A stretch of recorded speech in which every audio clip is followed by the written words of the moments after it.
ఈరోజు చిన్ని సీరియల్లో జరిగిన ట్విస్ట్ చూస్తే ఒక్కసారిగా కావేరి ఉష ఒక్కరేనా అన్న అనుమానం అందరికీ కలుగుతుంది. అందులోనూ ఉషా దగ్గర పనిచేస్తున్న భారతి ఆంటీ ఇచ్చిన ట్విస్ట్ అయితే మామూలుగా లేదనమాట. రేపు జరగబోయే ఎపిసోడ్లో భారతి ఆంటీనే మొత్తం హైలైట్గా నిలవబోతుంది. భారతి ఆంటీ ఒక్కొక్క మాట అడుగుతూ ఉంటే కావేరి నోటి వెంట మాట రాదు.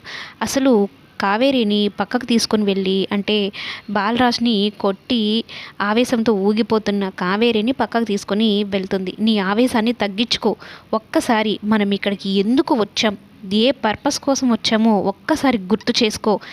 నువ్వులాగా ఉండకూడదు, ఉషా అని ఎందుకు మారేవో ఆ ప్రకారమే ఆలోచించు, అంతేకాని నువ్వు మరలా కావేరిలాగా వెళ్ళకు అన్నట్టు అంటుందన్నమాట. ఆ మాటలు వింటుంది చిన్ని చాటు నుంచి. చిన్నియే కాదు, బాలరాజు కూడా వింటాడు. ఒక్కసారిగా చిన్ని అటు బాలరాజు ఇద్దరు షాక్ అవుతారు. అంటే ఉషనే కావేరీనే మా అమ్మ, ఇన్ని రోజులు నేను అమ్మ అమ్మ అంటున్నా కూడా చలించకుండా ఎలా ఉండగలిగిందో నాకైతే అర్థం కావడం లేదంటూ చిన్ని షాక్ అయి చూస్తూ ఉంటే బాలరాజు కూడా నిజంగానే ఉషా కావేరి ఒక్కరేనా అన్నట్టు చూస్తూ ఉంటానమాట.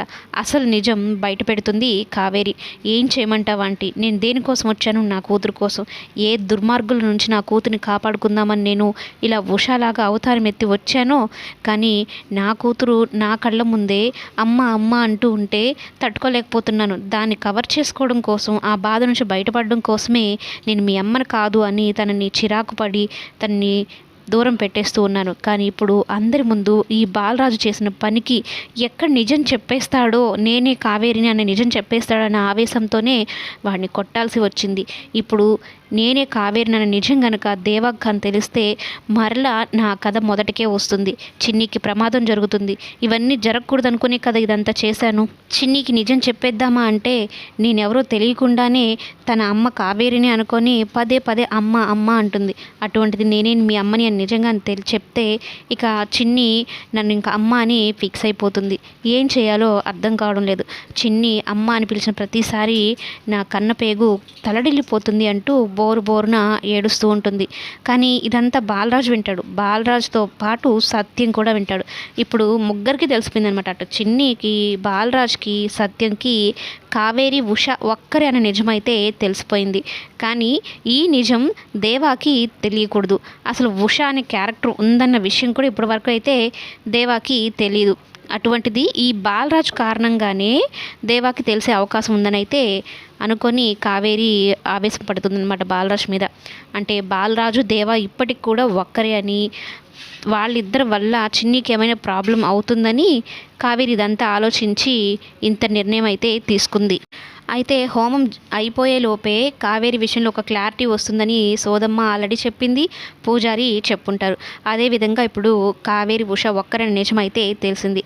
అదే సమయంలో దేవ అక్కడికి రావడము, కావేరిని చూడడము, బాలరాజుని చూడడము మొత్తం ఒకేసారి జరుగుతుందన్నమాట. అంతేకాదు చిన్నియే వాళ్ళ కూతురు అన్న నిజం దేవాకి తెలియకుండా అటు బాలరాజు ఇటు కావేరి ఇద్దరు జాగ్రత్త పడుతూ ఉంటారు. కానీ చిన్ని ప్రతిసారి అమ్మ అమ్మ అంటూ ఉండేసరికి ఎక్కడ నిజం బయటపడిపోతుందో అని తపన పడిపోతూ ఉంటుంది కావేరి. అంతేకాదు బాలరాజు విషయంలో కూడా అసలు విషయం తెలుసుకుంటుంది అనమాట. కావేరిని కాపాడిన చిన్ని రౌడీల దగ్గర నుంచి కావేరిని కాపాడినప్పుడు బాలరాజు వచ్చి రౌడీల్ని ఫైట్ చేసి కావేరిని కాపాడినప్పుడే మొత్తం నిజమైతే తెలుసుకుంటుంది. వీడి నీడ నా కూతురి మీద పడకూడదు అనుకున్నాను, కానీ నా కూతురు ఇప్పుడు వీడి నీడలోనే ఉంది అని అయితే అనుకుంటూ ఎలా అయినా సరే ఈ బాలరాజ్కి ఆ దేవాకి నా కూతురిని ఈడ కూడా పడనివ్వకుండా చెయ్యాలి అని కావేరి ఆవేశంతో ఊగిపోతూ ఉంటుంది. ఈ సీరియల్ ఆల్రెడీ బెంగాలీలో అయిపోయి 2 సంవత్సరాలు అవుతుంది. కావేరి ఉష ఒక్కరే అన్న నిజమైతే రేపటి ఎపిసోడ్తో బయటపడిపోతుంది.